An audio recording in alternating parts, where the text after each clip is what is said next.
It's not coming off. It's like it soldered itself onto my hand. Maybe it's possessed. You know, like some kind of cursed object from a Stephen King story?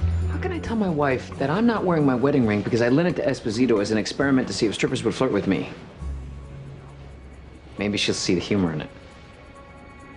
You did, man. So, Charles Carson, former butler to Odette's late grandfather. No record, but get this. His name rang a bell, so I looked up the guest list from Wednesday's taping, and he's on it. Odette called in a last-minute ticket request for Mr. Carson.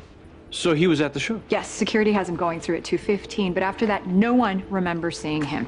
Okay, so Suzanne said that Faudette wanted to talk about the day her grandfather died. What if this was the secret that Barbara was onto? What if Graham Morton didn't die of natural causes and she felt somehow Charles Carson here had something to do with it? We need to see Graham Morton's autopsy report. Based on my reading of the coroner's report, I can see why Graham Morton's death was ruled natural causes. However... Ooh, there's a however. A very big however. Tell him. There were some anomalies I found suspicious. Evidence of petechiae in both eyes, fresh bruising on the right side of Mr. Morton's nose, which could have happened if, say, someone was holding a pillow over his face. All in all, I think there's ample evidence that Mr. Morton was murdered. Ample? Murdered.